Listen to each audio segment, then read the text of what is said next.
What up, Internet? My name is braV, and I can't produce a podcast. Welcome, if you are watching, and this is episode number 13. We got the homie, or the new homie, and a legend of the Discord server that I run here, GURF, from my hometown, or my home state of Maryland, not my hometown. We're a little bit further than that, but Nick, how are you doing today, man? Thanks for being on the show. Yeah, dude. Thanks for having me. This is fucking tight. I love being on podcasts. I'm good. I'm chilling. I'm actually this is my day off, so I'm just fucking cooling, catching up on Particus shit. I'm actually about to hit the movies later, so that's gonna be tight. Good shit. What are you gonna see? I am gonna see The Many Saints of Newark. Oh yeah, I heard about that. Is that like the Soprano thing? It is the prequel. Nice. I hope I heard Tim Dillon, he's a comedian. I heard him talk about it, and I don't know if anything he said about it was true or not. So I don't know. Yeah, I've heard it's good. I've heard it's bad. We'll see. I'll be the judge of that. Yeah. All right. Well, sick, bro. So I just found out that your name is Nick via your SoundCloud. Is that right? Yes. Okay. That is my name. Okay, sweet. Well, anyways, man, I've been bumping your tracks for I think 3 years now. I mean, I don't know. Wow. I was like ever since I started DJing, I was like I was spinning your tracks in my room before I got my first gig.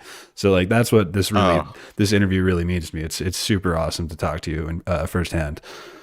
Holy shit, man! But that means a lot to me as well. I'm glad I could be here. So I Can't Produce is really it started off as my second like throwaway channel because I was like too afraid to post anything to braV. I was just like posting a bunch of mixes, and it kind of evolved into what I like to think is like this kind of like beginner community that I'm trying to foster. Cool. Yeah. So I'm like, I just have like a few questions, but most of them are just questions that I have. First, I mean, well, before I get to that, dude, your sound, that track is awesome. That little whip you just sent me. Yeah. Oh yeah, dude. So you're able like that sounds like a GURF song to me. I just got to say, like what makes that's I don't know. It's like this distorted bass, and I can tell right away. I think. What are you using? Yeah. I don't know, man. Like Well, I do want to say one thing about that track too, just in case anybody did hear it, and like, you know, that started out as the Scullion remix for No Games. And that's why like there are some like Scullion one shots and you can hear like the trying to play no games like vocal. Yeah.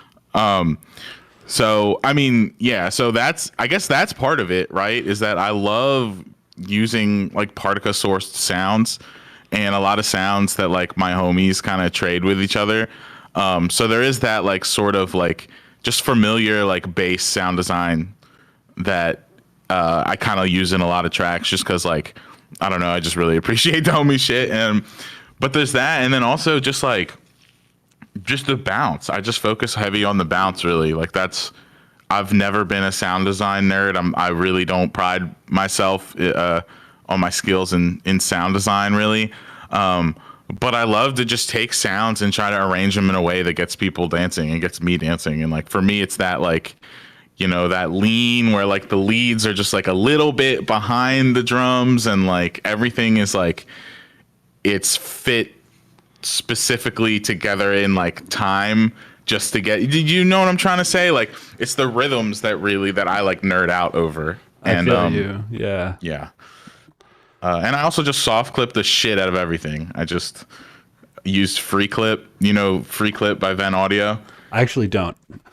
It's just like a dope little free sound soft clipper, and it goes hard. So I use that shit, and that's just why everything's like loud and distorted because I hate mixing and mastering. Oh, okay. I guess I gotta say, if we're talking about tracks, one of my not my first like big gig I ever got. I opened with your song with ZCR Fight because I fucking love that song. I fucking love that song. I do too. ZCR is a fucking tank. I guess I don't know too much about him. Is he part of your part? Is part of the Particle gang? Yeah, he's definitely like we've definitely released a lot of ZCR. He has been. I don't even remember where I met ZCR. I just feel like all of my whole SoundCloud producer life, I have just been bumping ZCR. Nice. Because he just makes these. I mean, I don't know if you've heard like a lot of his music, but it's all very like just like clipped in a way that is so satisfying. His kicks and low end is just fucking massive. Yeah, and it's just really awesome. But yeah. So yeah, Particle homie for sure. Fuck yeah. What inspired you to make Particle? Like how, or are you a founder or co-founder of Particle? Yeah, co-founder. The boy Run It actually hit me up with it like in like December of 2018 now. Damn. But yeah, he hit me up and it was just kind of something that he had a vision for, like kind of a producer community. It really was never supposed to be like a label. We just like started out making like playlists of like people who like we specified like it had to have under 10,000 plays, and we just made these playlists of like all these people that like had like, you know, nearly no followers, and we were just kind of trying to like highlight, you know, the deepest, darkest crevices of the underground. Yeah. Yeah. And then I don't know, now it's just like we just started doing more and more shit. We ended up doing like local stuff with like producers, like local little meetups with like producers and shared samples. And I don't know, we just tried a little bit of everything. And then we said, fuck it, full blown label time. Like, let's do it. Dude, it's sick. That sounds like a pretty humble beginning, honestly. And what was I gonna ask?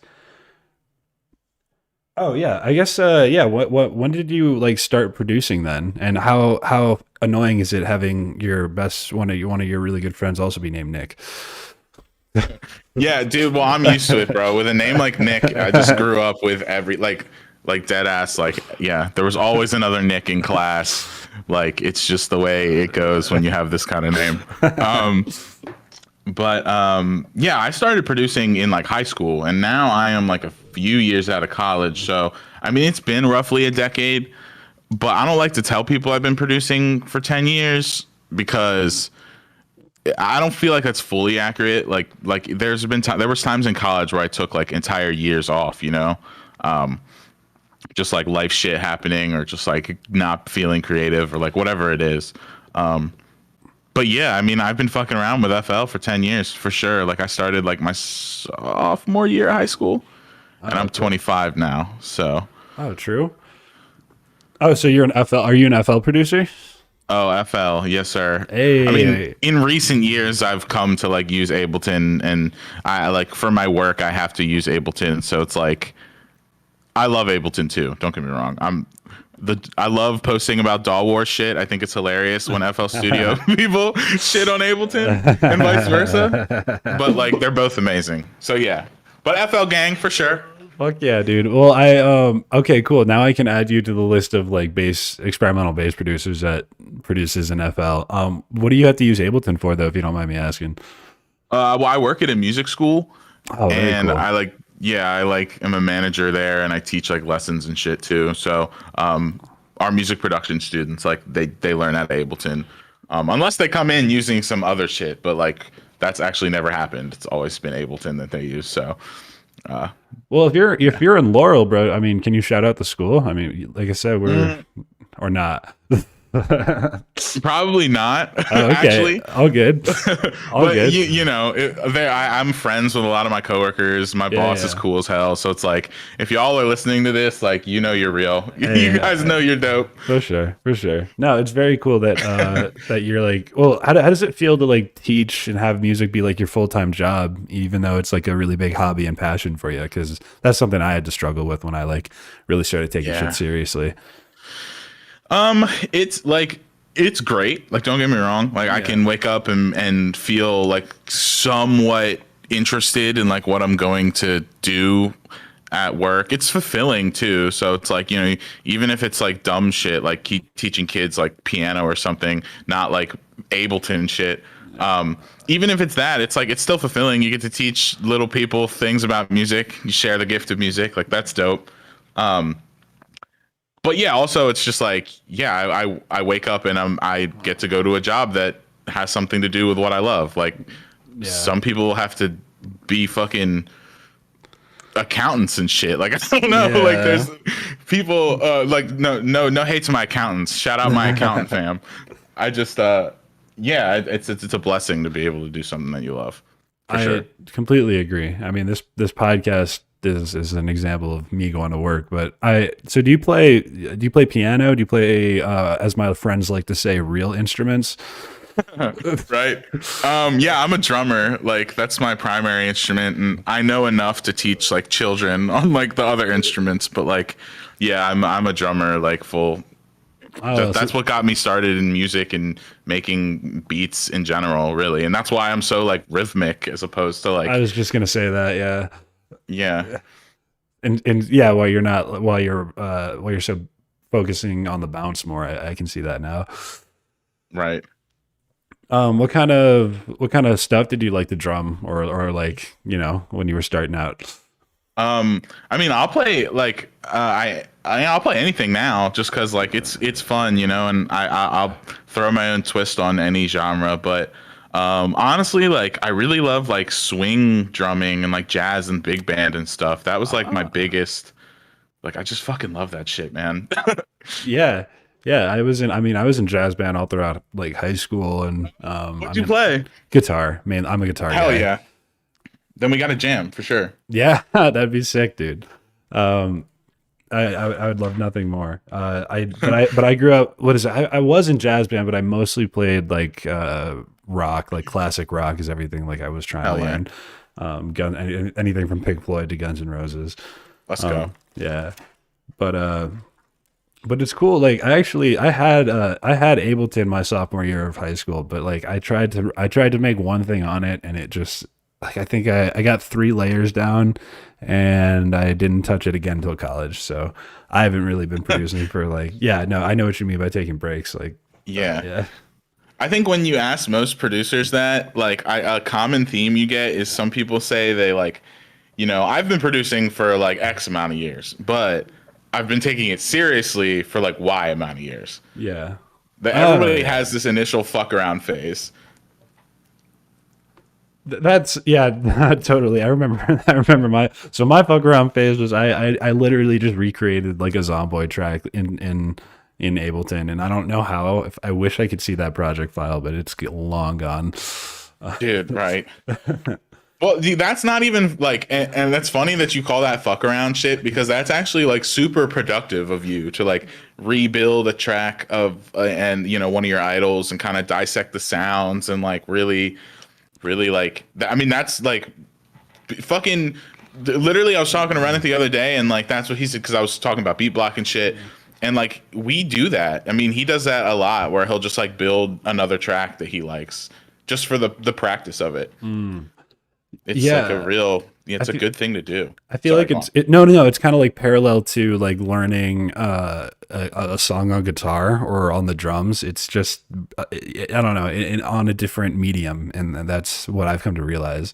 It's like when you're trying to recreate a song, it's like you're trying to learn how this other producer did it, and I feel like that's akin to learning like a guitar solo or something.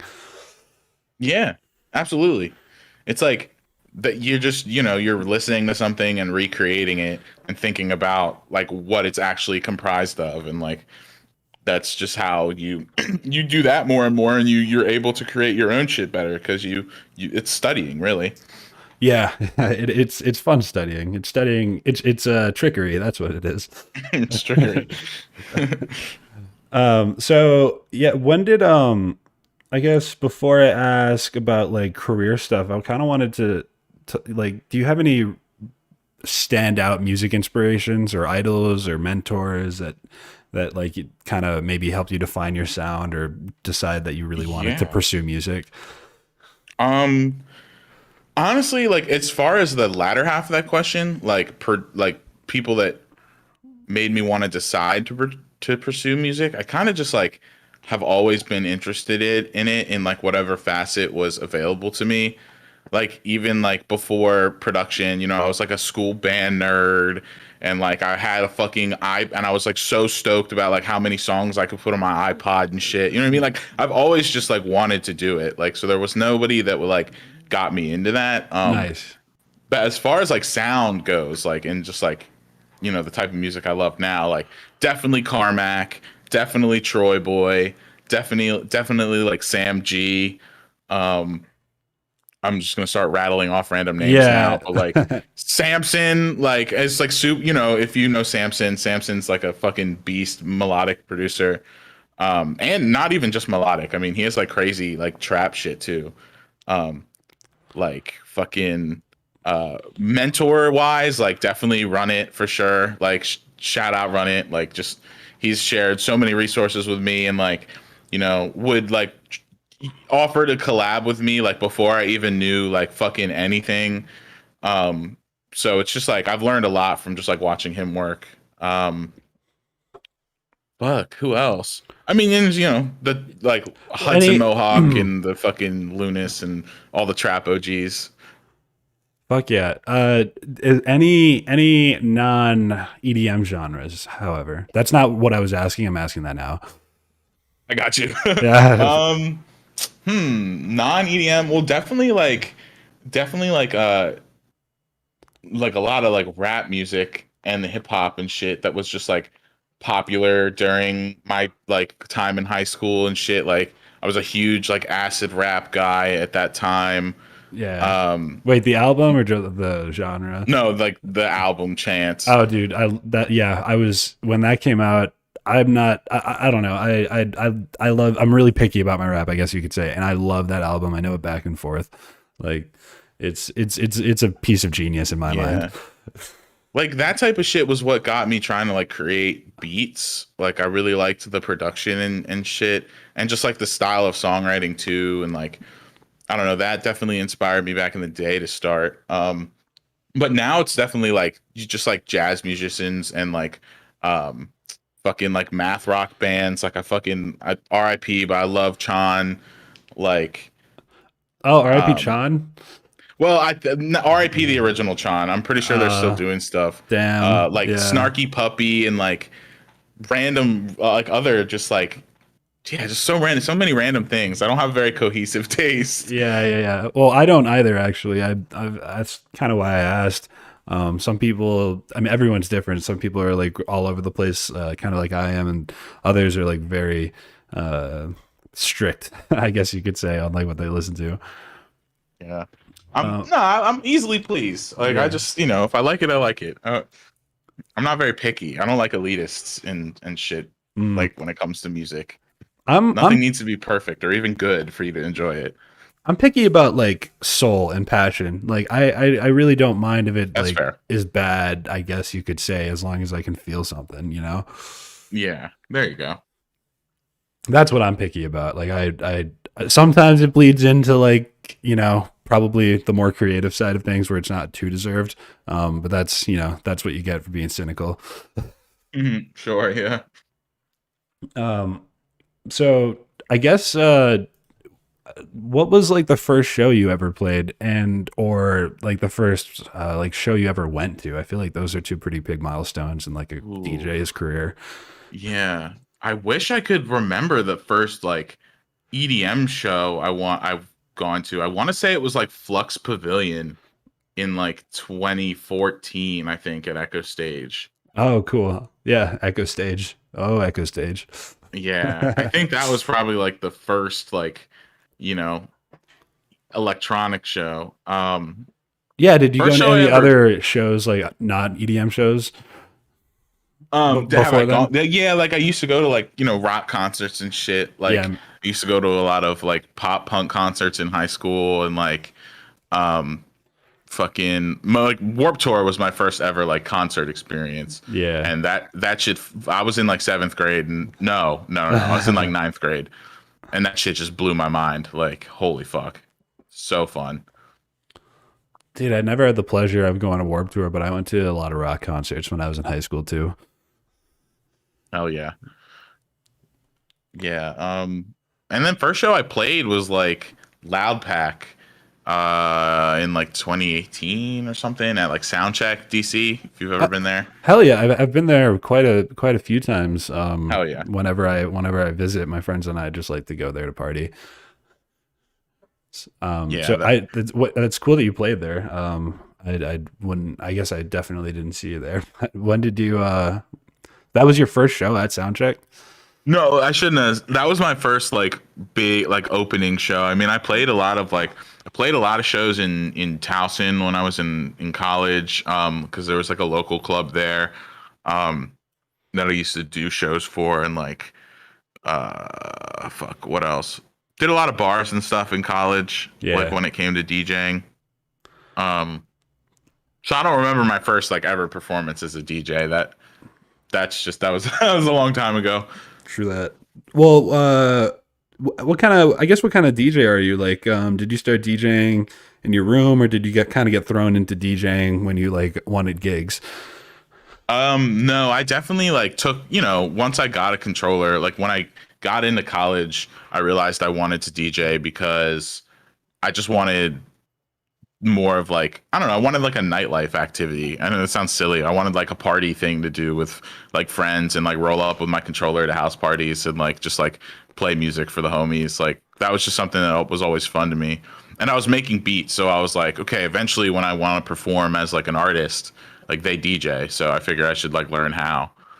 Um and then yeah, so I just was like doing like house parties and like fun shit with the homies at first. I think that's the best thing to do too if you're like just starting out as a DJ, because DJing is much more than just like playing songs. Like you got to like read the room and shit. Yeah, yeah, it's a hard lesson to learn sometimes. Yeah, I you can't learn to read the room in your bedroom, unfortunately. I learned, dude. So I learned DJing or that aspect of DJing I think really hard way because my concept of a DJ was thoroughly twisted by the time I got to college. Like only experience I had with like what DJs do and who they are, like the raves that I'd been to, which weren't like too many at that point, I guess. Like, Hmm. um, And the raves I were going, there was like Zomboy, maybe like a few other shows and stuff like that. But what I didn't realize is that the term DJ means a lot more than just like headlining a show. And like usually, I thought Yeah. I thought being a DJ meant you can just play whatever the fuck you want and like have the room like fucking deal with it. And then I got a gig at a bar, and that's not what they want you to do at all. Right. So Right. yeah, no, I just remember getting up there playing like the fucking wonkiest shit and almost being fired on the first day. Yeah, dude. Well, that's one way to learn that lesson for sure. Oh man. Yeah, so like downloading a bunch of fucking requests on the spot. Yeah, it was a hard one, but tons of experience. That's how I learned. Yeah, you definitely need to get some practice DJing if you want to be a producer. Yeah.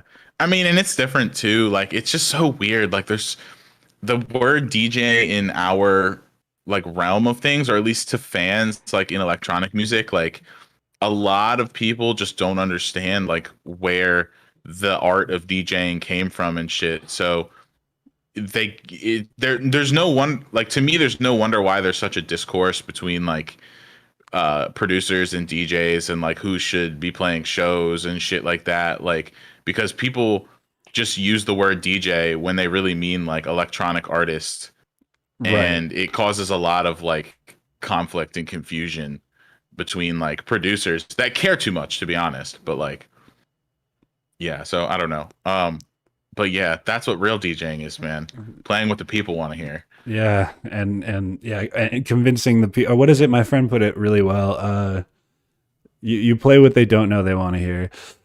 Yeah. Uh, Yeah. Yeah, and that's like cool when DJs are passionate about like, introducing new music to a crowd that like wouldn't hear it otherwise.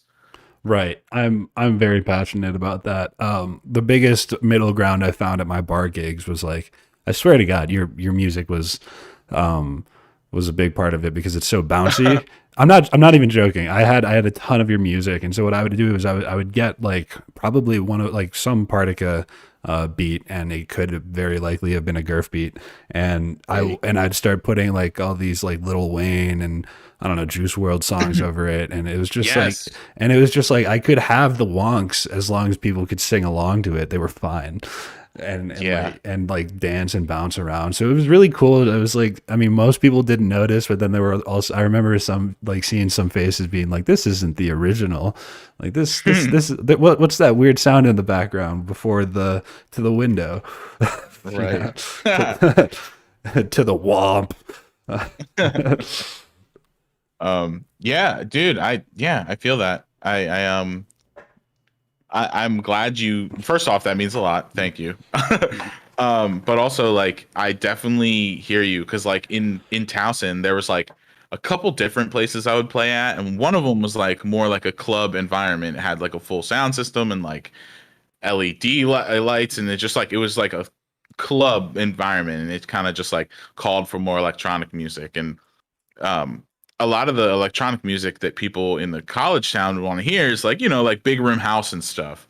And I Yeah. found like a way I could get that like twerkier, trappier sound out to people is just like using like popular acapellas over top of things, and like just mixing between popular songs and weird SoundCloud shit. And as long as you give them a taste of what they came out to the bars to hear, then they're going to be a lot more open. I completely agree. Yeah, I had so I went to school in Madison. I moved out of Maryland when I was 18, and that's where I did like all of my bar gigs. And yeah, there's like two different clubs out there. The first one I went to was like the Super Wisconsin College Sports Bar, where like everyone went to go black out is for $10. And then there was the other club that I like got the pleasure of DJing at. That was like I mean, it's known around town as a gay bar, so that's just like super fun. And yeah, and then after that but like I don't like house all too much. I guess I'm gonna go ahead and piss every one of my friends No. off. But it's not that I don't like it, I just don't listen to it, so I don't like have a lot of experience with it. So I have like one house playlist and that's it. And so I had got a gig at this club that like only basically the DJs there only ever played house music. And yeah, I just ran out of house at one point and was like, here we go. Time for trap. Yep. Sorry guys. I feel yep. That's I feel you. Sometimes you know you got to play the cards you have. Yeah. And that night worked out in my favor. Luckily, by the time I ran out of music, people were drunk and happy. There you go. There you go. Well, cool, man. That's I think we've had some similar experiences, which is actually really interesting to me. So how wait, what were you saying? Sorry. I just said, yeah, homie. Yeah. Oh, yeah. How many, like, so I asked Typo this on, I don't know, it was like Sunday, I think. Like, how many tracks do you think you've like made? Like, if you had to give like a rough estimate. I know, right? It's kind of a whack question, not gonna lie. How many tracks, do you mean how many ideas or how many like tracks completed? We'll give it like maybe 60-70% of the way there. I feel like that's a track. That's like, yeah, I mean, I don't know. Jesus, if I had to throw a random number somewhere between 1,000 and maybe somewhere between like, I mean, yeah, probably. If you think about, okay, so like 10 years of producing, and then let's say you make like, I don't know, on average, let's say you make like 2 to 3 ideas a week. Then that's like, yeah, somewhere between, 500 and 1,500 maybe. Yeah. No, I think what I was getting at is like it's kind of it's persistence, and I just wanted to know if you also like do you work on music every day, like since okay, gotcha. But I believe you should. Okay. If you want to, like, just like anything, like if you're trying to get better at something, you got to do it all the time, even when you don't want to do it. But I'm just not that disciplined, to be perfectly honest, and I don't care like that either anymore. Like, I just like make music because I like to express myself and have fun now. Like, maybe at one point, if I'm like, yeah, I'm trying to be the biggest producer ever, then like you gotta fucking make a shit ton of tracks, like, for sure. But I just don't compete anymore. I just do me, and I just think I'm happier that way. No, right on, bro. I think making music for you is really important, and that's probably what drew me to your sound in the first place. And most people that I want to interview is like, I think it's pretty clear you're not following a formula or like trying to get somewhere, or trying to get the plays. I guess you're just getting the plays because it's fucking good. Well, I think that's something everyone should strive to do, though, and that's like, I know I'm good at being me, and that's like it. And everybody is the best at being themselves. So that's like, it's like such cookie cutter shit, but like, it's so true. Like, you got to be yourself first and foremost, even in your music. Yeah, I agree. I feel like if you're not, I feel like your music can only reflect really what's going on inside your brain and like who you are. So if you're not like really in tune with that, I feel like your music's also not going to be very in tune with that. Yeah, I mean, yes, I agree. But also, like, a big reason why I got into music too and really got into the production side of things was like for that like self-discovery aspect. So if you don't know now, that's like okay. You can discover more about your tastes and what you like in life in general, like just through trying to find your voice musically. And I think that's helped me. Like, I think that's helped me in life and in music. It's just like, just try to be as me as possible. And eventually, like, certain musical themes will repeat themselves, because that's just like what you do naturally as an artist. So yeah. Yeah, you kind of you find I've discovered that finding your sound is kind of just like sticking with what you like and like not. I have like fucking terabytes of samples, and like where does that get me? Sometimes I like look at I look at it, and I'm just like, well, I could either try and use all of these samples, or I could probably just try and work with one, and I don't even know which one is more fun anymore. Like they're both just different challenges. Yeah. Well, and using those samples to like make your own samples, like I think it's good for every producer to have like their own even if you're not going to put it anywhere or release it, it's totally okay. But like make yourself a like you type sample pack that just has like basses you made that you want to use again and loops and shit like that. Like, and you can even drag and drop them at that point if you want because you made them. So it's like, but it starts this snowball of like using original content in your songs, and that also makes you sound more you because of like the repetition of the sample use. Yeah, you perfect. You said it perfectly. That's I think like you just have a little bit more years on me as far as like the production thing. I didn't start producing until like my sophomore year of college. I was mainly DJing till then. Hmm. And yeah, that is the biggest thing that has helped me find my sound is really just starting to produce my own samples and having my own sample packs. And I'm like, well, now I have, like I said, terabytes of other people's samples that I'm not even using. Yeah. Since we're on the topic, I have this on my question list. I ask this most of the time. Do you have Or any advice for like absolute beginner producers out there? Like I said, the inception of the show was kind of like I it was my secondary channel, and part of the reason I was so hmm like resistant to I guess share any of my music, and part of the reason I feel like it took me so long to learn Ableton was because I didn't really have a community of people. So I guess my advice is find a community, but I wanted to know yours really is like if you're an absolute beginner, like what would you have, or if I was an absolute beginner, what would you have to say to me really? um I like that advice. That's great advice. Ganging up is always definitely the way to go, just in general. Like Mhm. collaboration makes you grow.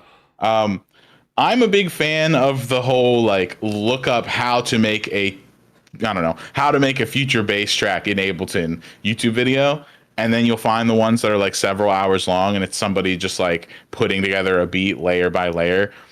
It's tedious and it sucks, but if you really want to learn how to put together a track, open up a video, open up an Ableton project, and then literally follow along with that video step by step. It'll take you several hours, and then do that again and again and again and again, and just do that with like different, like at least maybe I don't know, do it 3 or 4 times, and then you'll be like, okay, I can definitely do this on my own. You might not even need to do it that many times, but like just go through the entire process step by step, watching someone do it. Like we have the resources to do that with Ableton. Right. People, or with not just DAWs and any DAW. Um, People didn't have that 10, 15, 20 years ago, maybe 10 years, but Barely, you if any. know, Yeah, like I said, yeah, it's I mean, even the resources I was working with, it must have been like I'm 4 years ago now. yeah, They weren't sparse or fewer and far between. They were just less focused, less long format, like you're talking about. yeah, Yeah, mostly like quick tips and tricks. And I'm like, great. I hmm still know very little. yeah. Well, and also Yeah. on top of that too, yeah, it's like you're not. Well, one, you're not going to learn that many new techniques. You're going to learn shit that like is just overproduced, and you're going to learn how to make. You're not going to learn how to make groundbreaking future bass on YouTube. You're going to have to do some exploration and like experiment and find new techniques and new sounds of your own. But that's at least how you get from like knowing zero to like understanding the process of putting together a track. Yeah, interesting. That was yeah. That was a huge hump for me, and I'm sure it's a big hump for a lot of other beginner producers. Learning how to finish a track really, or at least getting used to that feeling of like, okay, this is like done. Um, Yeah. I wanted to ask you though, what how much do you think music theory kind of influences your music and your sound, like when you're trying to get chords together or when you're just trying to like completely abandon chords, like do you use a lot of music theory when you produce, Um, or any I I should say? I mean, I think I do to like just a minimal level. Like I use it in kind of just like for intuition. Like I just know certain things, just like very, very basic things. Like, okay, if I'm working in this key, I can use these notes, and like I want to make melodies follow chord progressions. And like you can, knowing little bits of theory helps, but you don't have to be a theory nerd by any means. And like I don't think about it too much. Like I don't know what key my tracks are in most of the time. You know what I mean? Like I don't. Yeah. Well, So actually, I've a lot of my friends, or when I have my rap producers, they always like label their songs like by the key, and like it's so hard for me to do that sometimes. Like I literally even try to like play along. I tried playing along to like a bunch of bass music on my guitar like yesterday, and holy shit, is that difficult? yes, yeah, definitely. I mean, yeah, like it's just it's I don't know. It's hard. It's not that important, I guess, is my short answer. Like it's really not. But like there are things that are like objectively kind of like wrong. Like just like you're there are notes that will clearly sound off. And but I don't think you need to know music theory really. You just have to have like a good ear. And I know that's like very vague, but like, you should do some ear training or something if you can't like identify like wrong notes Yeah. or like you know what I mean like like because most people can to an extent naturally just from listening to so much music over time, just like even people that know nothing about anything, like they might like nothing about any type of music theory, if like someone plays a wrong note on a song on the radio, like they will probably notice, they'll be like, Right. ugh. Like Yeah. it's just yeah, there's a Yeah. there's a certain level of intuition that you kind of have to like embrace and be confident in too. Like, Well, yeah. it's funny you bring that up, and part of the reason I bring that up is because I like to share, a lot of what I do with my family, and my mom's kind of a trained musician, or kind of. Okay. She is a trained musician. She doesn't do it. She doesn't do it much anymore. But she knows a lot about music theory, and so we've had like a few debates about like songs over the years, and I bring her like a lot of the music I listen to. Last time we had a discussion like this, I was showing her Leet, if you know him. Yes. Yeah, I love his music. He's just I don't know. He's fucking insane. I have no words for the type of shit he makes me feel. But it was in the debate we had. She was like this. She was like, this isn't music, and I'm like, what do you mean it's not music? She's like, there's no melody. It's like not melodic. And we came to the conclusion that it was like, in a way, just kind of atonal and like Yeah. extraordinarily percussive. And and I came back to that yesterday when I was just trying to like figure out a fucking key to play my guitar in next to this bass track, and it was probably had a Yeah. key, has a key on record box, but it's like, wow, there's just so much percussion and like different sound design that's like being Yeah. scraped over that I it's mean, yeah. yeah, it's unfortunately like I just find that to be a very closed-minded like definition of like music, that it has to have a melody like that Yeah, would, yeah, you know what I mean? Like I there are didn't definitely agree. percussion ensembles that just, I mean, maybe not, that's probably a bad example because they have mallet percussion players and shit, but like there are definitely all drum tracks and that shit is still music. Like it Yeah. doesn't, I don't think music needs a key, nor do I think it needs like a tempo or anything. Like it's just like music can go without certain aspects of like what one might consider music to be. Yes, exactly. And that's I think what I was trying to get my mom to understand. And she does. She didn't think it was like not music. She was just like, wow, this is like so alien to me because Yeah, of, yeah. it's certainly a different world, and like for someone who spends their entire life like learning how to play like classical and like learning how to read sheet music and like just all of a sudden hearing music that has nothing to do with any of like your studies is definitely like that's definitely a foreign experience. Yeah, yeah, and I can't wait till I'm like that person. I can't wait till somebody shows me something that I'm like, this isn't music. I know, right? Yeah, uh, in the future maybe. Like in, I'd love to know what music sounds like in like 2050, 2060. dude, I And think about that so often. yeah. Could be anything. Who knows? Yeah. Well, I yeah. How do you? So yeah, you said you're more rhythmically focused and you are like sound design focused. I think I'm a little bit more on the sound design side of things, but I really also like to make music that helps me dance. Like I like to dance alone, Yes. crazy stupidly in my room. So like man, I'm kind of losing my train of thought here. You're good. Yeah. You should so I'm more rhythmic and yeah, you're more like sound design based. Yeah, yeah, definitely. Yeah, totally forgot where that question was going towards because I looked at something and my brain said squirrel. I should have You're good, I man. should have just closed my eyes. Um, yeah, no, that question's gone, bro. Sorry about that one. It's okay. Yeah. I don't know if I asked you this, but do you have like a favorite VST or like just like an absolute or maybe not something you use on every track, but I don't know. Yeah, definitely. Recently, and well, okay, so not so recently, I've really been using like a lot of the like not sound toys.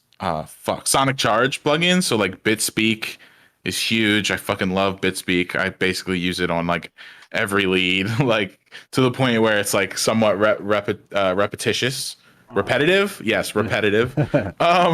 Repetitious. Echo Bode too is like another Sonic Charge plugin that I like a lot. I've also been using this thing called Mishby. It's like Mishby. It's by uh, Freak Show Industries is the plugin company. Okay. And it's just like really crazy for resampling and shit. Um, I want to download Vocal Synth. I got to play with that the other day, and I really like it. Kind of because it's similar to Bitspeak. It makes everything very like, dude, I don't even know how to describe it, but it's like a weird kind of like vocodery effect. Um, but like one note, not like multiple notes, like a vocoder you could maybe set it to. Hmm. Um, like a like if you took in Ableton, if you took like the vocoder plugin and you put it on like one voice or whatever, it's like very just like robotic sounding, like squeaky sometimes if you like set it right. Um, Is it kind of like a bit crush or something like that almost? no, a bit crush is like more distortion-y. This is more like modulation-y. Okay. This is where like I don't know enough about engineering and like audio processing to like really describe this correctly. But yeah, Bitspeak and vocal synth. I think it's called voco synth or vocal synth or something. Yeah, anybody listening, Google those, and you'll be like, oh, this is what he uses on everything. Word. Now I can be GURF. Now there can be more GURFs. Yeah, true. So yeah, so that's that. For synthesis and stuff, I mean, I just use Serum and like fuck with Phase Plant a little bit too. And then some of the stock things for like Flex. I think Flex in FL is like underrated. FL Flex. What It's I mean, like I don't know what that. I'm not familiar with FL. I only ever used Ableton.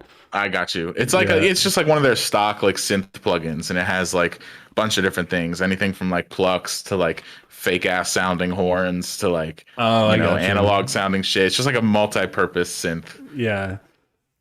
Well, there's yeah, I've found the wavetable in the newest Ableton. What is it? Ableton 11. Yeah, that one has kind of been my savior. I've stopped using Serum entirely because of that thing. Honestly, I don't know. And Vital, actually, I love Vital.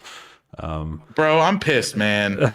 Yo, Why? if y'all fuckers are listening, I tried to tag you on Twitter. Vital doesn't work on my computer. It's like the fucking GUI is all messed up, and like I can't What? click anything, and it's horrible because I hear so many great things about Vital, and it looks so sick, but I can't use it. So Damn, what is? Wait, I've tried uninstalling, I've tried reinstalling, I've tried everything. It's fucked. are you what kind of are you running a Mac or Windows? Windows. Well, that's your first problem. Unfortunately, I am too. That's everyone's first problem. Um, shit, bro, that sucks. I'm sorry. Hey man, I'll get by. That's cool. Yeah, no, I'm sure. I'm sure you'll find another synth. Um, there's plenty of fish out in the sea. Yeah. Oh my god, that brought my last thought back. Okay, yeah, okay.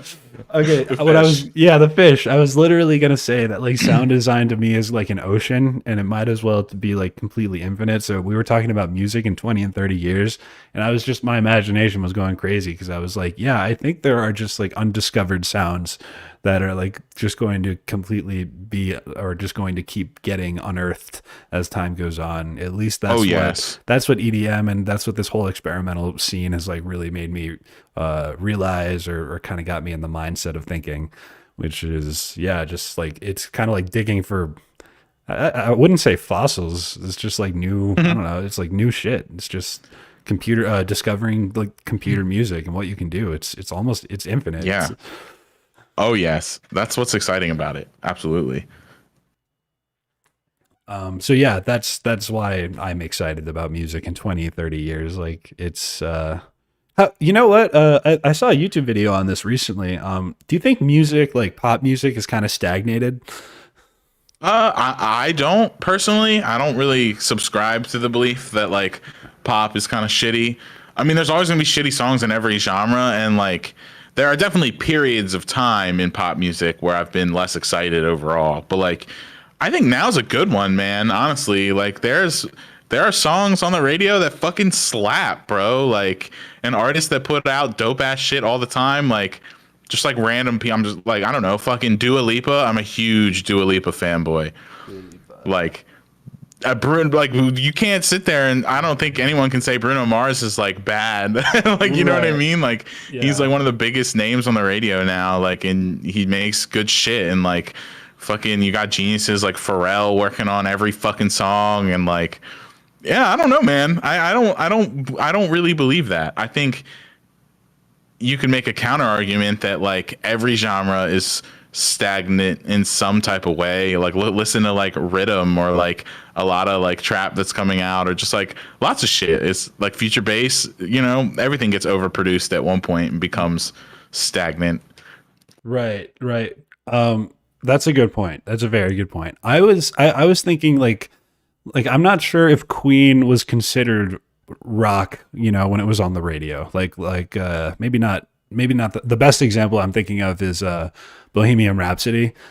And I think what I'm like missing is that like I know Bohemian Rhapsody was all over the radio when it came out, and I'm not sure if that's like pop or if that was rock when it came out. That's a gap in my knowledge.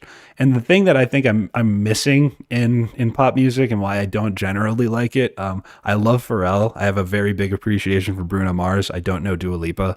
Um, Oh, got yeah. to. Okay. Yeah. No, I wrote those all down. That's why I was able to rattle them all off.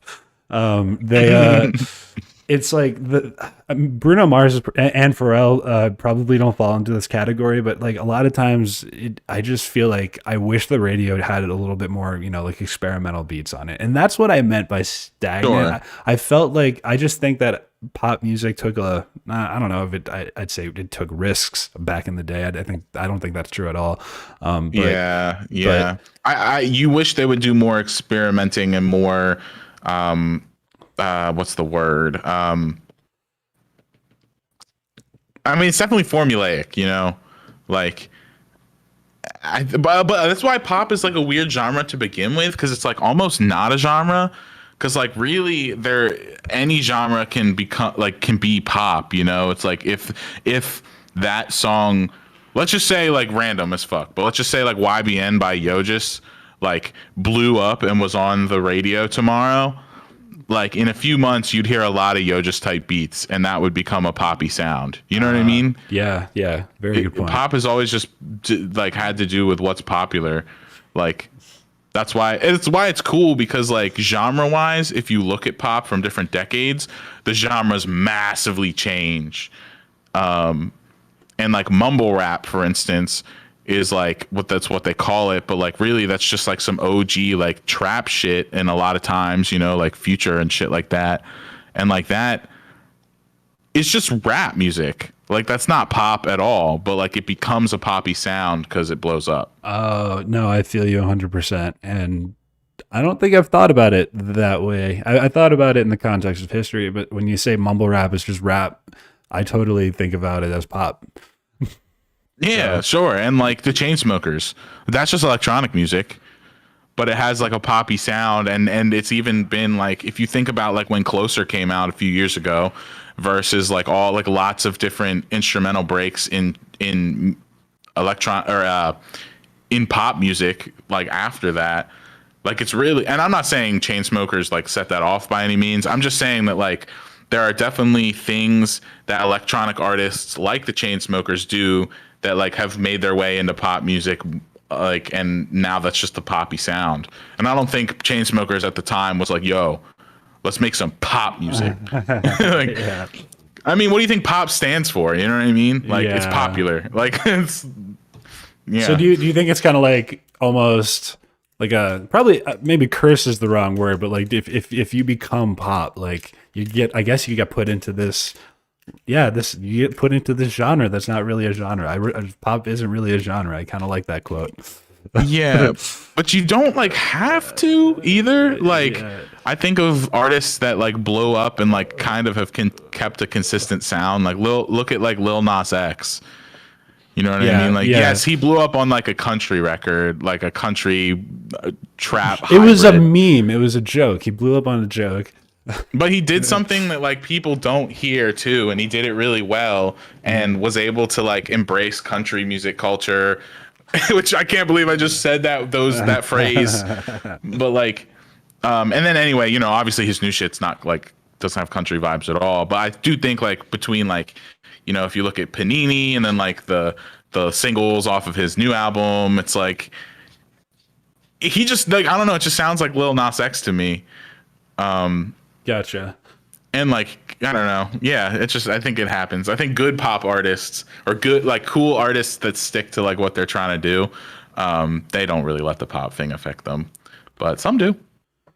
Yeah. Some definitely do. Yeah, no, that's a good example actually. It'd be hilarious if he came out with another country album though, or a whole ass country album, Lil Nas X. That'd be funny. Yeah, I don't see that happening. No, I don't know.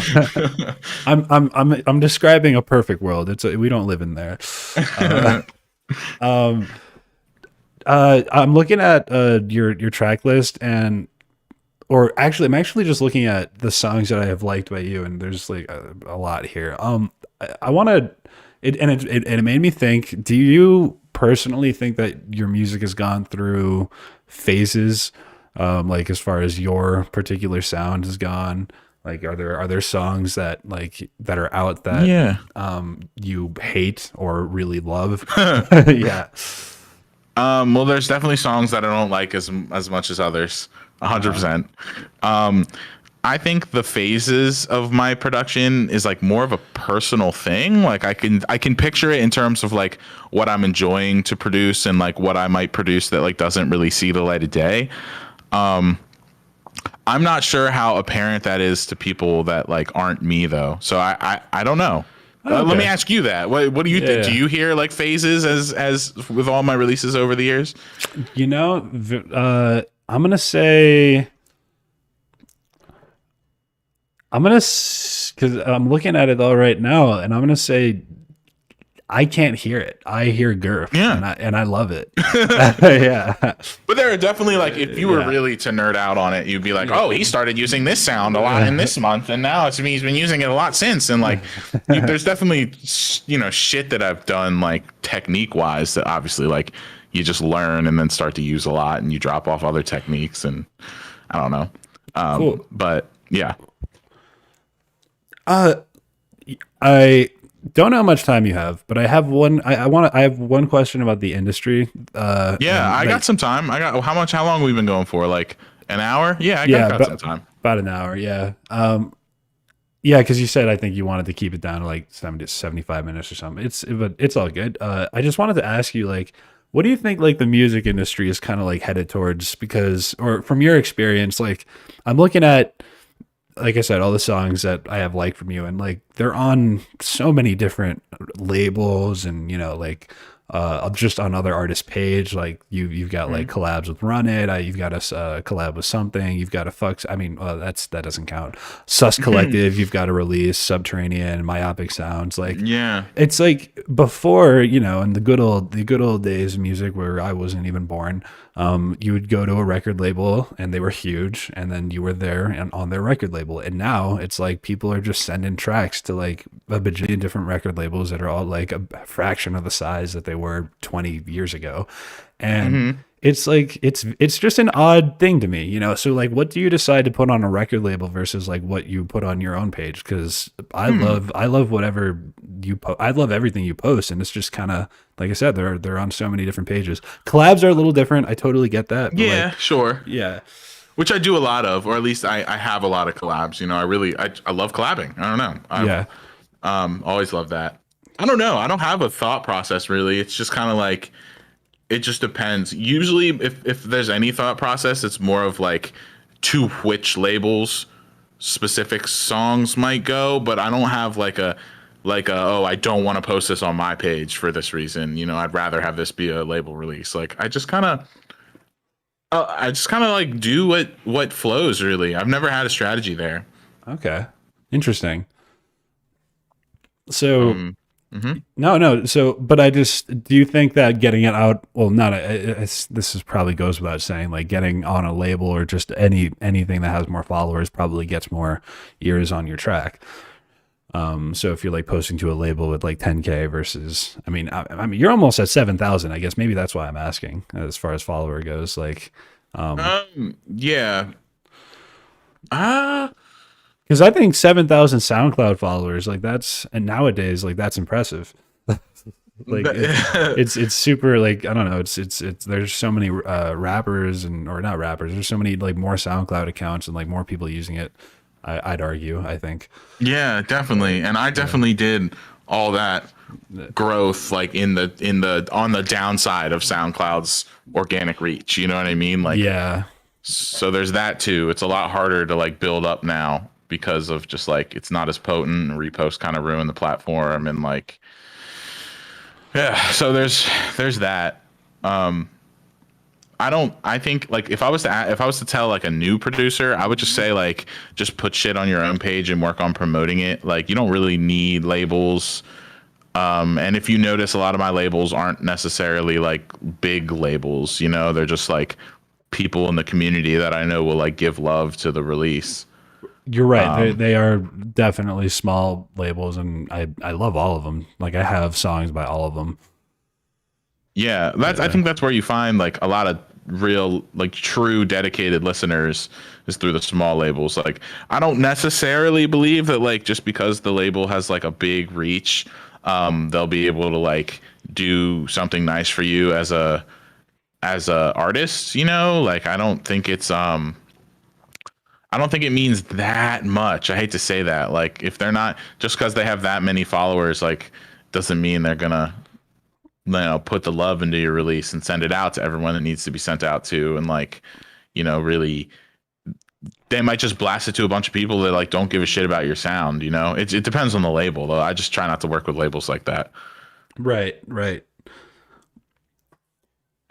Well, that's as a label owner, I guess. So do you, or yeah, founder, is part of, so Yes. Partica is like kind of a label, right? Or is it just a Yes. full on label? It's a full-on label. Okay. Yeah, and collective, and artist collective. If you're the type of person that cares about the difference there. Yeah. Some people don't. Some people think it's the same thing. Again, I'm not a guy that tries to fit the mold of any type of labeling of what it is. I just yeah, we're both. Fuck yeah. Well, what kind of, so I guess that leads me to like, what kind of releases do you do? Do you take songs from everybody, or do you just have a collective where you're going to like post songs with like all the homies that are in your collective? Yeah. We used to be a lot more like collective-y and try to like work with people that are just inside the loop. But I don't know, we're just like looking for other artists really to discover now and trying to like diversify the group and kind of just like get new fresher sounds in and stuff. So we definitely take submissions from the public, like 100%, you know, all the time. Um, but at the same time too, it's like it's great to work with people you already trust and you already like know and like their sound and stuff, you know. So we're a good mix of both of those things. Well, that's yeah, really awesome to hear. I was present for like a few of your beat challenges, and then you guys like really just kept growing, and I'm happy to see Partica grow. Like you guys have really an awesome Discord that's helped me out a lot. Fuck yeah, love to Yeah, hear that. yeah, absolutely. This has always been a head scratcher for me. What does Partica mean? Where'd that name come from? So it's Nick came up with it. Other Nick, Run It came up with it. It's basically just like based on like the word particle, just like a misspelling kind of particle. Because you know the initial idea was that like we ourselves are just one tiny piece of like something much bigger, like just like particles, and literally like it's about more than just you as a particle. It's like, what are you contributing to? What are you pushing that's bigger than yourself? You know, what are you really a part of? So yeah. I I love that answer. Holy shit! I did not even. I had no clue where where you were going to go with that, and I think that's Yeah. a really awesome way to think of things. Well, thank you. It's humble. It's humble, like for real, and it at least lines up with what my idea of my music or the music journey for me has been. Really, it's kind of just realizing how small you are in this thing, and 100%. and it's so fucked up because like being or at least I feel like growing up, you get this conception of like a musician or a rock star, and it's like kind of the opposite. It's like everything's about them, and it's like about It's yeah. so ego driven. Yeah. Yep.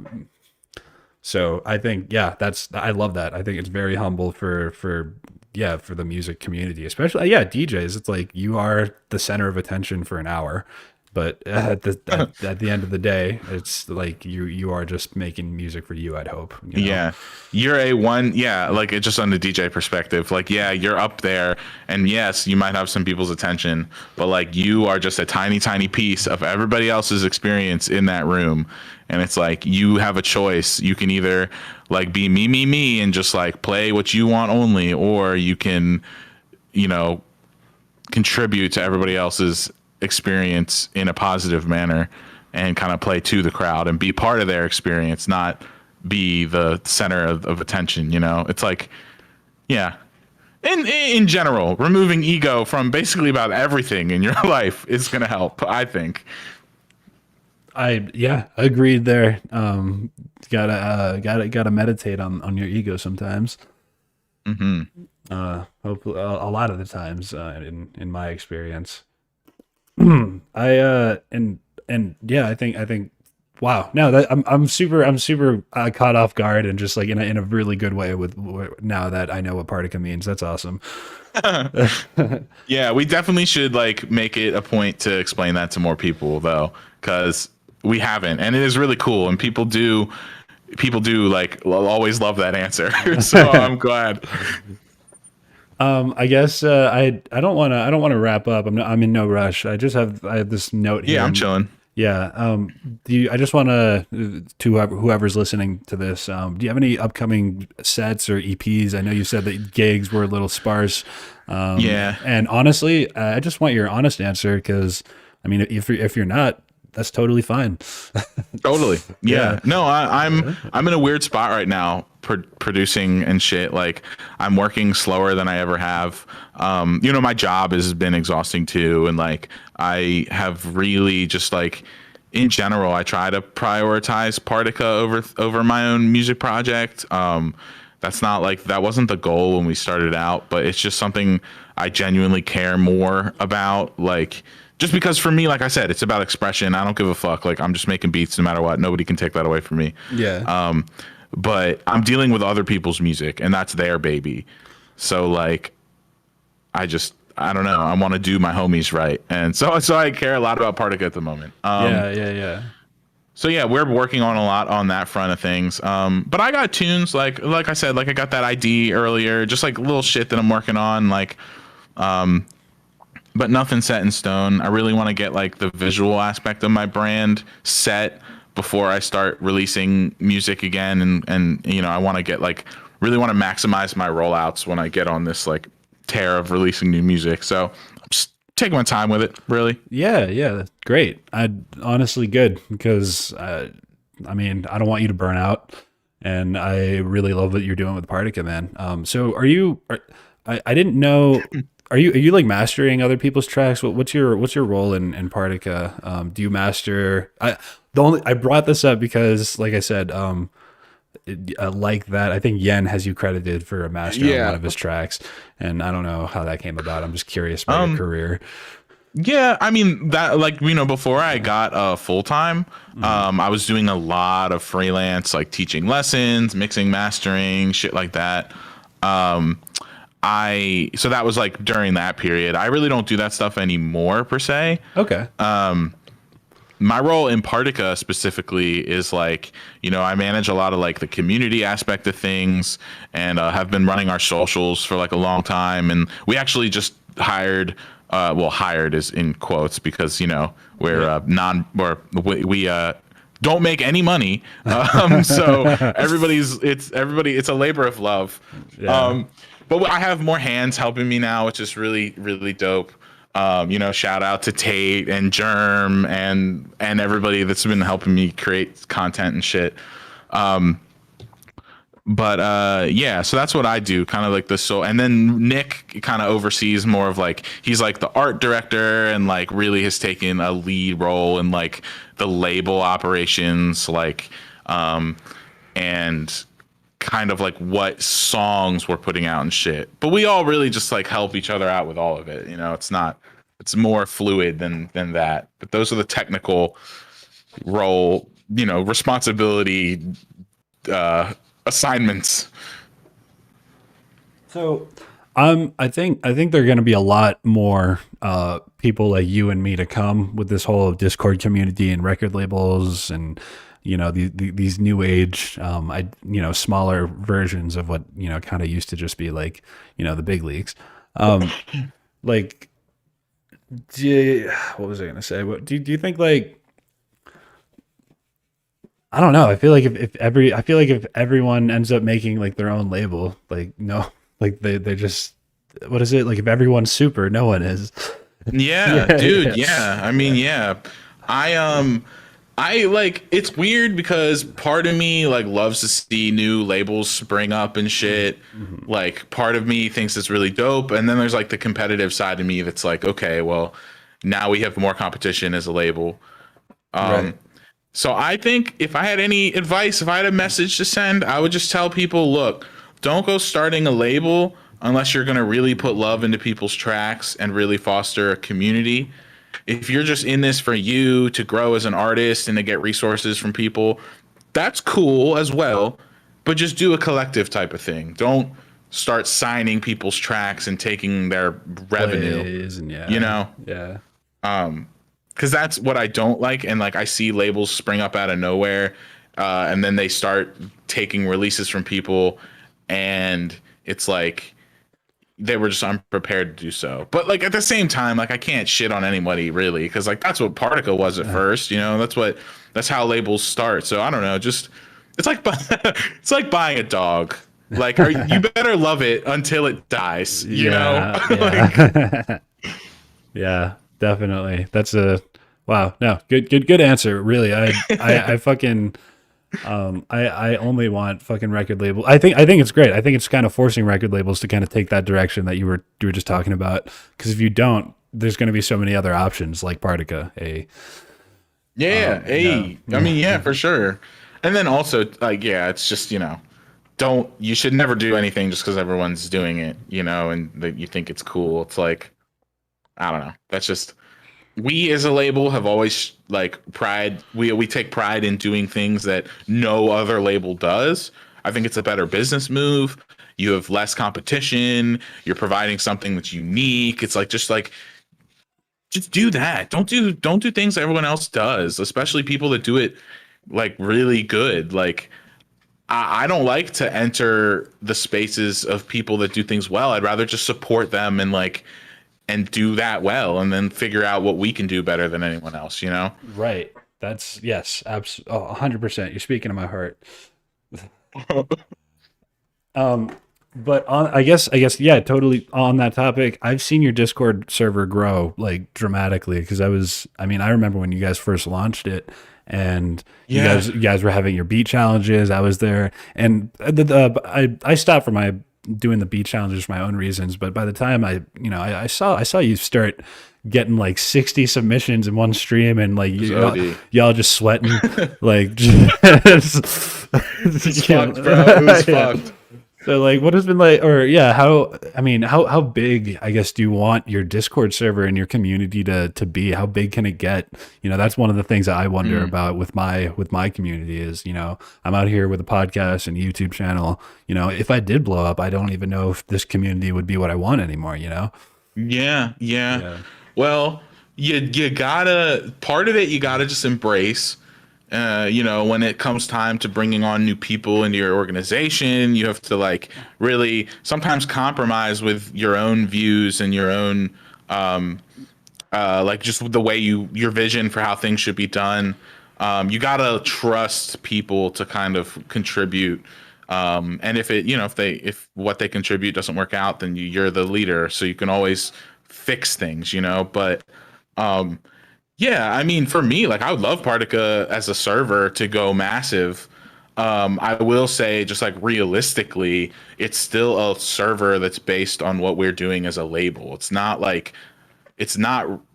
People can come in and do things like we do beat ciphers and we do like community nights and like game nights and shit. Like we do stuff. You can be active there, but it's not fully purposed to like serve the internet community where like as like there are different servers, like there's a beatboxing server that's really popular, for instance. And that's just like general beatboxing, but they don't have like a record label that they're like promoting primarily.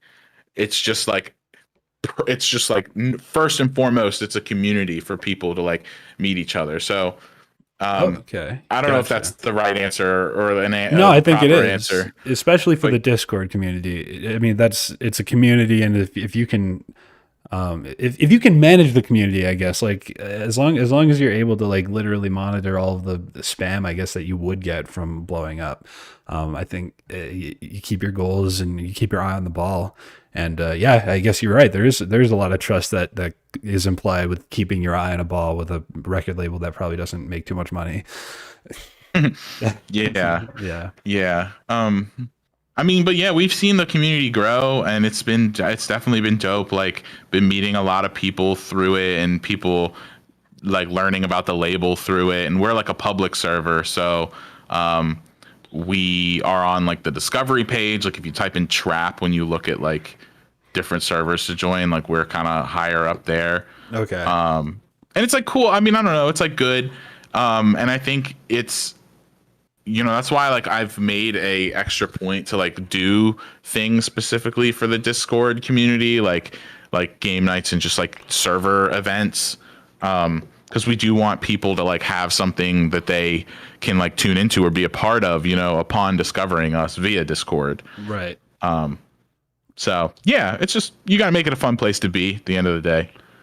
Great. Yeah. No, the Particle Discord server is certainly a fun place to be. I love it. So shout out Particle, all the fucking amazing producers that you have running and like, helping run it, especially. I know he's the other co-founder. He's been on my radar for about as long as you have. Yeah. And then you guys start a record label together, and a little fanboy in Wisconsin is like, what? I'm gonna wrap up with the song that I'm staring at here that I want to play you out with, and I think I asked you a question about phases, and then you Uno reverse card me. I'm actually curious about this one now, because now I'm looking at it. I think the biggest phase that I can identify are these two songs right here, and they're the A Chica and Waves. Oh fuck yeah! I love A Chica. I remember when I first heard that, I mean, instant like listened to it for about a week straight, and now it's there. But like, what? Yeah, what is there? Is there a story behind those? Because those are self-released, and I yeah they're I think they're a little different than your other stuff. Yeah. Well, they were definitely made around the same time. So that was definitely a portion of like just me finding part of my sound and kind of embracing it. Not really a whole story. I just heard the iChica sample on Splice and it just inspired me to make like a fun, upbeat kind of tune like that. Um, and then I guess like I was just kind of riding that wave with the Waves remix. But yeah, I mean, I appreciate you pointing that out because that was definitely a period of like me finding out a bunch of different sounds I like to use. And I definitely have used sounds from those songs like since to make other songs. So yeah. Cool. No, super cool. And right in the waves. That's nice. Yes, sir. Yeah. So like waves of creativity, you kind of like work in bursts. I'm kind of the same way.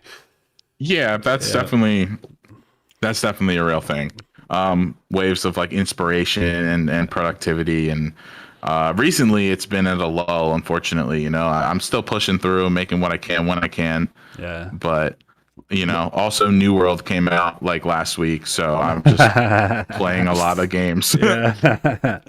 Yeah. Oh man. Wait, fuck. What's new? I've heard about it. What is it? An open world game? Yeah, it is. It's like just like a MMORPG. Gotcha. Um, Pretty classic type of vibe in a lot of ways, but like it's done well, I think. Fucking Amazon is like who made it, so Oh, like interesting. it's I don't love to support Amazon, but I do think their servers are probably more reliable than like a lot of other games that are coming out or whatever. So there is that. It's like it's kind of bound to work well, which is Yeah. you know we love that. Are you like a gamer at all, really, or is this just I'm not serious about it, but it's definitely like a pastime I like to just like indulge in when I can, for sure. got But you? some people are like serious as fuck and competitive, and I kind of suck at most games, to be honest. I'm just Oh, me too, bro. I like to tell. Yeah, no. In high school, my friends would like invite me to their Call of Duty servers, so like they could attract like lower level players. Because like I would never get a kill, dude. I'm just so bad yeah, at like first person shooters. I'm terrible at. I'm so bad at them, and dude, me too. I don't know. I don't know how people get into it or how they even get good at it. Are my thumbs meant to move that quickly? I don't know. Yeah, I'm just not sweaty like that. I just Yeah. can't. It's like sport. It's really like sports. Like I think there's an intelligence that exists in like athletes where they understand team sports and shit and they can really just dominate in like a competitive shooter environment. And for me, I'm just like I just shoot people when I see them. Like I don't I don't have that skill set. Yeah, video games for me were always like, oh, this is what I do for fun. So I was always like a console gamer, and like I guess still am. I love my Xbox, bro. And so like ever since I was like 10, first time I got introduced to video games, like they were just like immersive, escapism, and I always took it Hmm. very, very lightly. That was never like I never thought about video games as competitive until I like got to college and realized that people compete in video game competitions, and I was like, oh, I I've know. I've only ever done this for fun. Mhm. Super crazy and random actually. But like one of my buddies who I'm going to see the movie with later, he like so there's like a racetrack near where I live, Okay. and like apparently like this racetrack like at night, different sections of it become like a competitive gaming hub. I don't even know, but like he had like a Super Smash Bros tournament, and so my buddy was like, "Yo, come through, like just check this out." And like I went and I saw all these motherfuckers in there. Like there's like probably like a literally like 300 Nintendo Switches just set up, and people were going ham, and people were like gathering around big screens and like watching and cheering and shit. And I was like, as someone who like did like a beat battle thing for like a good like year or so, I really appreciated it, and I think it's a good way to like just inject a healthy bit of competition to something that's like fun for people. And I don't know, I just found like a lot of parallels between that and beat battles, and I thought it was like I just had an appreciation for it for sure. Sorry, that was super random. No, no, all good, man. My all my friends in college were like really into Super Smash Bros. And I've been to a Smash tournament. Does not sound like it was anywhere. I didn't go to a tournament. I just went to like a club basically. But it's yeah, dude. People take that shit very seriously. Sometimes not. Sometimes for the worst, but Sure. yeah, sometimes, but not all. No, there's yeah, just like the our little communities. I feel like that it's healthy to have that little support or not support group of just people who are into what you're into. And if that's Smash and you're really into Smash, fucking kill it, bro. I had this super random tangent. The friend that introduced me and took me to the fucking Smash Club, he's like this. He was my college roommate. He was like just insanely good at video games, and this is my favorite story to tell about him. His name is Nash. I had just like I said, I'm a casual gamer, and I knew he was a really good gamer, and so I sat him down. He came over to my place once, and I just gotten the new Injustice because I was like, "All right, I'm gonna be Superman, and kick the shit out of the Joker." I just wanted some goofy shit. Injustice like was right up my alley. It's like Mortal Kombat with superheroes, so like, fuck yeah. And so I sit Nash down, and I hand him the controller, knowing like I've got like a few hours of practice on him, and I'm like, yo, fight me. Like, come on, I need someone to play with. And I absolutely fucking crush him because I've been like fucking, he doesn't know any of the controls. I didn't fucking bother telling him. And I crushed him. The round was over. I think we did one round. I'd fucking like absolutely nailed him. And he looks at me, he dead in the eye. No, like he just turns. And I'm like, let's go again. And before we start, he turns to me, makes eye contact, doesn't blink, and he goes, "I think I can beat you now." And then and then we played like 7, I swear to God, like 10 matches in a row. He beat me right after that. After That's that comment, crazy. Dude. So like, I don't know what to. Yeah, he's just insane like that. He ruined I didn't play the game for like a month, dude. I was so pissed. True, it's disheartening. That's funny as hell though. I think I can beat you now. No, it rattles my brain to this day. Haunts you. Yeah. But homie, I like I said, I don't know how much time you have. You did mention the 75 minutes thing, but I actually need to take a leak, so I think this might be a good time to maybe I feel you. Yeah. Sounds good, man. Yeah. Thanks for having me, dude. This is fun. I had a great time, and I mean, like I said, it's really an honor. I can't think of a different word. I've just been listening to your music for so long that I feel like I already know you, and this has been really, really cool. Oh man. Well, likewise, man. It was great. It was fucking great to meet you, and thank you for supporting so hard for so many years, just with Partica and for my own music as well. It's people like you that have helped me. If I have anything in the music industry, it's people like you. So I appreciate that, man, for real. Well, thanks for those words, man. And for anyone listening, this is I Can't Produce a Podcast, or the person talking, me. That's me. I'm braV, and I've been the host for your last hour with the boy Nick, aka GURF. You should go check out his SoundCloud. All of his links are in the video description. Please like and subscribe for the algorithm. I hate saying that shit. I'm about to go gag after this. And yeah, I'm gonna play GURF'S song "A Chica" to play him out. So yeah, dude, like I said, thanks for being here, man. I hope you have a great rest of your day, and let me know if you got anything coming out, man. I'm happy to blast it in my server. We got a lot of people in the server who think your music is really, really awesome. Dude, that's awesome. If I'm not in there, I'm not sure. I'm in a million servers, but send me an invite for sure. Definitely. We'd love to have you there. Hell yeah. Cool. All right. Well, if you can mute yourself like you did before, just I got you. Yep. All right. Cool. Well, yeah. To the audience, man, thank you for a great episode, GURF, and I Can't Produce a Podcast. This is A Chica by the man himself. Hope you have a good night, guys, or good. What's today? Tuesday. Have a good Tuesday, y'all. Peace out. Much love.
And that's a wrap, folks. Thank you very much for listening. Have a good one. Peace out. Until next time, my name is braV.